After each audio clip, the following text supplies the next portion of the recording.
Oke teman-teman, kembali lagi dengan saya Fikri Ridho. Seperti biasa, saya akan mereaction soal sepak bola Indonesia dan juga tanggapan dan komentar dari netizen soal sepak bola tanah air. Seperti apa tanggapan mereka? So mari kita simak sama-sama.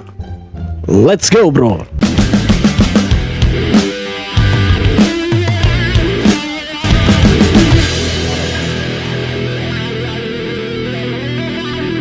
Pelatih Malaysia ogah pimpin Malaysia di ASEAN Cup 2026. Peter Klamovski lebih fokus ke laga krusial lawan Vietnam untuk Piala Asia 2027 dan menilai ASEAN Cup tidak penting. Jadi, kursi pelatih akan diambil alih Nafuzi Zain yang akan bawa Harimau Malaya Muda tampil maksimal. Pelatih Malaysia. Woi, sombongnya Klamovski. Tapi sih mereka memang lagi fokus untuk lawan Vietnam ya. Jadi mereka wajib menang lawan Vietnam kalau mau lolos ke Piala Asia. Kalau mereka sampai kalah selesai. Tapi sebenarnya langkah mereka ke Piala Asia itu tidak mudah ya.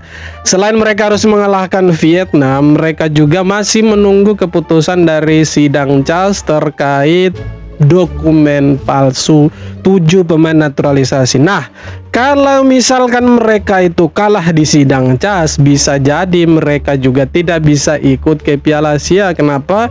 Karena kalau mereka kalah di sidang CAS, sudah pasti federasi di Asia, AFC sama AFF itu bisa ambil alih. Maksudnya mereka bisa kasih keputusan atau sanksi yang lebih berat ke Malaysia. Dan kalau sudah kasih sanksi yang berat, ya bisa jadi mereka tidak akan bisa ikut ke Piala Asia. Sebenarnya mereka AFF dulu nggak sih? Iya kan? Sombong sekali Malaysia ini. Padahal ya timnasnya juga tuh ongkang-ongkang. Media Vietnam menganggap jadwal Piala ASEAN tidak adil dan menguntungkan timnas Indonesia karena dari dulu katanya pelaksanaan Piala AFF dilaksanakan pada akhir tahun dan ini di pertengahan tahun. Jadi menguntungkan Indonesia. Media Vietnam Bukan Vietnam namanya kalau tidak protes. Sudah Saywar sekarang mereka bilang kalau ya jadwal AFF menguntungkan Indonesia gitu.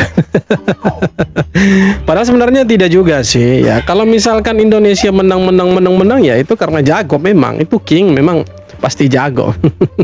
Vietnam belum pernah menang loh sama sama Indonesia ini untuk 3 pertandingan terakhir itu belum pernah menang mereka. Jadi wajar sih kalau mereka nih dengar nama Indonesia saja itu mereka sudah frustasi, emosi, jengkel. Kenapa harus Indonesia lagi bukan negara-negara lain gitu. Inilah 4 tim nasional yang dipastikan akan ambil bagian di FIFA Series Indonesia pada Maret nanti. Tuan rumah Timnas Indonesia siap tampil sebagai wakil dari Konfederasi AFC. Keren. Dari kawasan CONCACAF akan hadir Saint Kitts and Nevis, tim yang dikenal dengan permainan cepat dan fisik. Lalu dari UEFA ada Bulgaria, negara Eropa dengan sejarah panjang di sepak bola internasional. Bulgaria. Dan yang terakhir, wakil dari Oceania, Kepulauan Solomon, tim yang kerap merepotkan dengan gaya bermain agresif dan direct. Menurut laporan media lokal ternama, ajang ini kemungkinan besar akan menggunakan format mini turnamen. Di babak semifinal, Indonesia dijadwalkan menghadapi Saint Kitts and Nevis, sementara Bulgaria akan berhadapan dengan Kepulauan Solomon. Para pemenang semifinal akan melaju ke partai final, sedangkan tim yang kalah tetap bertanding untuk memperebutkan posisi ketiga. Namun, perlu digarisbawahi, semua ini masih bersifat sementara. Untuk jadwal, format, dan detail resmi, kita tinggal menunggu pengumuman langsung dari PSSI. Yes, betul. Kita tunggu saja resminya bagaimana, seperti apa. Kita tinggal nonton lah bagaimana timnas Indonesia nanti bermain di FIFA Series ini. Ya, semogalah kita bisa lihat timnas kita bermain bagus di eranya John Hartman. Ya, semoga kita bisa bahagialah nonton timnas kali ini ya. Itu harapannya kita. ASEAN Cup kembali digelar dan Indonesia siap memulai perjuangan. Yes. Grup A jadi medan tempur pertama bagi skuad Garuda. Timnas Indonesia masuk ke dalam grup A bersama Vietnam, Singapura, Kamboja, serta pemenang playoff Brunei Darussalam versus Timor Leste. Persiapan matang, mental baja, target jelas. Dukungan supporter jadi senjata tambahan. Turnamen akan digelar pada 26 Juli 26 Agustus 2026, diikuti 10 tim Asia Tenggara. Ujian pertama John Hartman bersama Garuda di regional ASEAN. Ya, mungkin untuk pemenang playoffnya bisa jadi Timor Leste nanti itu ya. Lawan Brunei Darussalam pasti kalah Brunei itu. Ya siapapun lawannya kita nanti kita siap hajar. Ya memang kalau kita lihat di grup A ini yang cukup berat itu cuma Vietnam. Selebihnya ya kecil lah, kita bisa bantai-bantai itu bro. Terlibat baku hantam, pemain keturunan Indonesia Jayden Oosterwolde dijatuhi hukuman penjara. Jayden diketahui bersama 4 tersangka lainnya mendapat hukuman penjara bersyarat selama 1 tahun 4 bulan akibat kasus penyerangan saat Fenerbahce versus Galatasaray pada Mei 2024 lalu. Kasus ini bermula ketika Doi pengen menampilkan spanduk Fenerbahce di kandang Galatasaray dalam rangka perayaan kemenangan. Tapi aksi itu keburu dicegah steward sampai akhirnya terlibat baku hantam deh tuh. Wah, dari sini terlihat kalau Mas Jayden ini emang udah melokal banget lah ya. Terus, kira-kira timnas Indonesia masih ada niatan buat menaturalisasi Doi nggak nih? Ya harusnya tetap naturalisasi sih. Ini pemain bagus ini. Kalau dia tidak dinaturalisasi rugi kita ini. Kapan lagi punya pemain yang kuat baku hantam seperti Jayden Oosterwolde? Harusnya angkut sih ini. Iya kan? Ya dia punya garis keturunan jelas dan dia juga kayaknya mau main untuk timnas itu. Mau, bukan tidak mau. Ini tinggal tunggu kapan PSSI rayu lagi ini. Mau dia. Berikut ini jadwal lengkap agenda Timnas Indonesia sepanjang tahun 2026.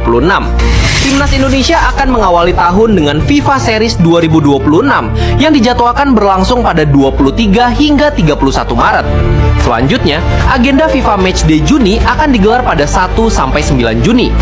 Memasuki pertengahan tahun, Timnas Indonesia akan tampil di ASEAN Championship atau Piala AFF 2026 yang berlangsung mulai 24 Juli hingga 26 Agustus.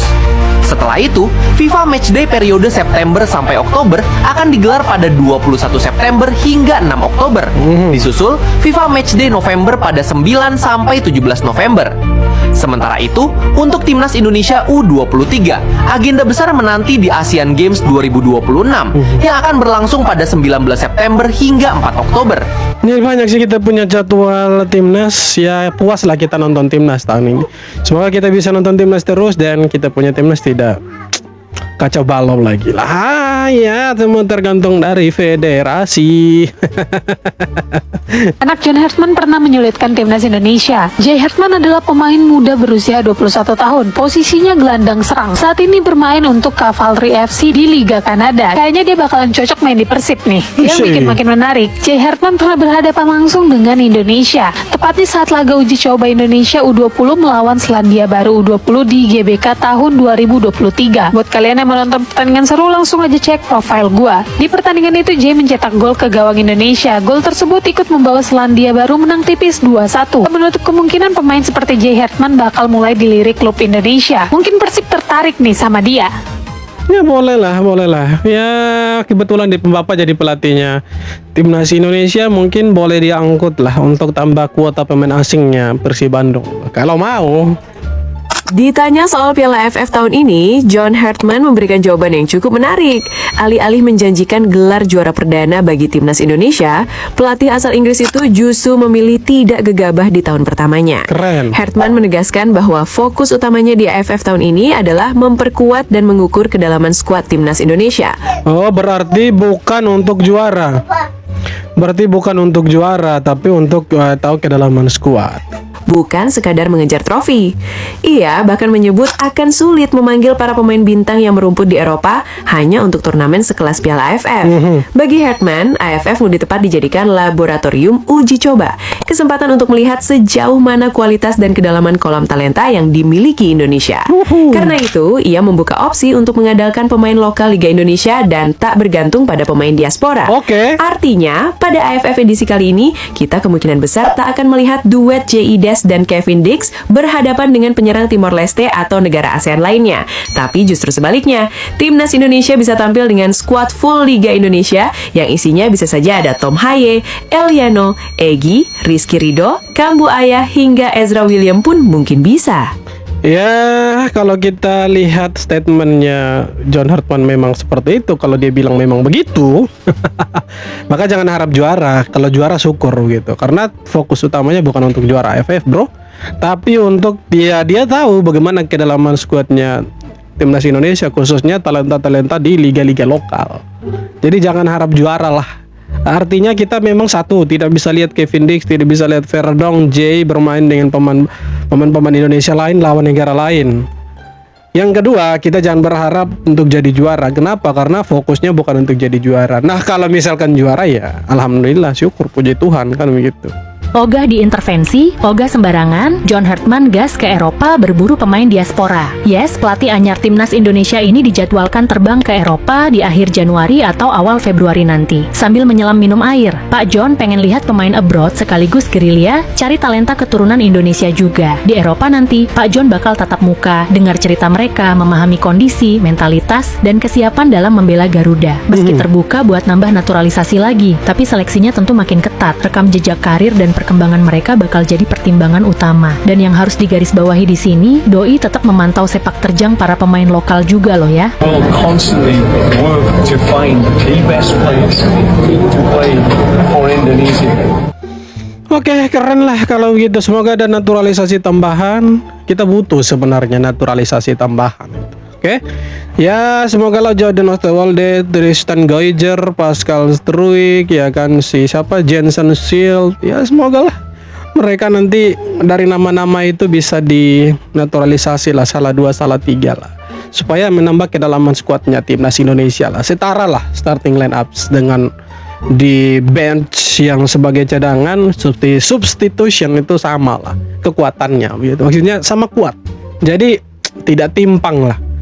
Skuad utamanya oke, cadangannya ya timpang, harusnya sama kuat ya. Kalau mereka dinaturalisasi, keren itu. Jadi pelapisnya tuh oke semua, kira-kira begitulah. PSSI akhirnya buka suara soal kepindahan pemain abroad ke Liga Indonesia. Anggota Exco PSSI Arya Sinulinga menegaskan bahwa federasi nggak punya kewenangan melarang pemain naturalisasi timnas Indonesia berkarir di BRI Super League. Di awal musim ini sudah banyak pemain abroad yang memilih pulang ke Liga Indonesia. Mulai dari Jens Raven, Jordi Amat, sampai Tom Hai. Yang terbaru Martin Paes dan Joy Pelupesi disebut udah mencapai kesepakatan buat join ke Persib. Kalau menurut kalian, apakah pulangnya pemain abroad ke Liga Indonesia justru menguatkan timnas atau malah sebaliknya? Sebenarnya ada untung ruginya, sebenarnya ada resikonya sebenarnya. Kalau bermain di Liga Indonesia sudah pasti ya, temponya itu tidak sama dengan bermain di Eropa atau liga-liga luar, MLS lah, tidak sama. Tempo Indonesia terbilang lambat, tidak sama seperti di Eropa atau di liga-liga Amerika lainnya yang temponya itu cepat gitu. Yang kedua, di Liga Indonesia itu lebih ke fisik. Jadi kalau kita lihat memang ya kalau mereka datang ke sini sudah pasti secara permainan itu mereka kurang. Nah, untungnya apa? Untungnya untuk timnas Indonesia kalau ada turnamen-turnamen seperti AFF atau di regional ASEAN, ya mereka gampang dipanggil begitu, tidak terkendala dengan izin dari klubnya mereka. Itu gampangnya. Susahnya itu dia bermain di liga yang kurang kompetitif.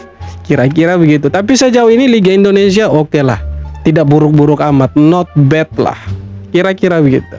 Inilah hambatan terbesar untuk pelatih timnas baru kita nih, John Hartman, yaitu Vietnam nih, Bray. Jadi Vietnam ini lagi gacor-gacornya ya, Bray. Bukan Thailand, apalagi Malaysia. Udah pasti Vietnam yang semua kompetisi, semua turnamen dia lagi on fire. Apalagi udah tiganya nih menyapu bersih. Menangan di grup, mengalahkan Jordan, mengalahkan Saudi Arabia, dan terakhir mengalahkan Kyrgyzstan. Lo bayangin aja, 9 poin full menang semua. Apalagi media Vietnam itu lagi sombong-sombongnya nih, manas-manasin kita nih, supaya kita ketemu sama Vietnam nih di AFF atau Piala Asia, dan dia menganjurkan untuk turunin full squad yang mewah dan premium. Sombong sekali itu. Dan yang gue sebelin, ini kan pelatih baru, dia sombong nanti lah. Tunggu pemanasan dulu pelatih gue, bener nggak, Bray? Kalau udah pemanasan, menganalisa, udah mengevaluasi, dan udah siap, baru deh lo ya. Dan harap lo dikasih ampun sama pelatih baru gue. Tapi kembali lagi, gue ucapkan selamat nih. Yang mana infonya dari si Asia Goals bahwa Vietnam menjuarai grup ya, lolos ke babak knockout. Dan semoga aja sukses di babak selanjutnya. Ya bisa juara sih si Vietnam ini. Kayaknya mereka ketemu Cina itu. Si Vietnam ketemu Cina, Jepang sama Korea Selatan itu.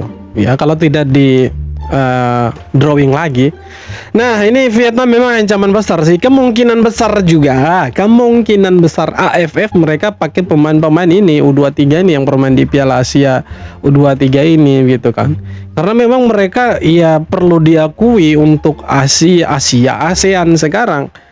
Ya, pesaing terberatnya Indonesia itu ya si Vietnam ini. Kalau Thailand sih ya untuk sekarang menurut saya mereka ada penurunan. Kenapa? Karena kemarin mereka bahkan tidak lolos ke babak knockout, bro. Dan mereka kalah juga. Jadi ya untuk pesaing terberat timnas Indonesia sejujurnya sekarang itu Vietnam. Wajar kalau mereka sombong karena mereka punya permainan oke. Sangat-sangat oke. Terlalu bagus. Transisinya itu bagus. Cepat, bertahan, menyerang oke. Dan yang paling oke itu pelatihnya gitu kan. Dia tahu bagaimana sepak bola Vietnam. Jadi wajar dan pantas Vietnam ada di semifinal sekarang. Ya, semogalah Indonesia punya rekam jejak yang sama seperti Vietnam. Ya, kalau federasinya tidak ya main api lagi, sebenarnya kita bisa ada di level yang jauh berbeda dari Vietnam, Thailand dan negara-negara lain.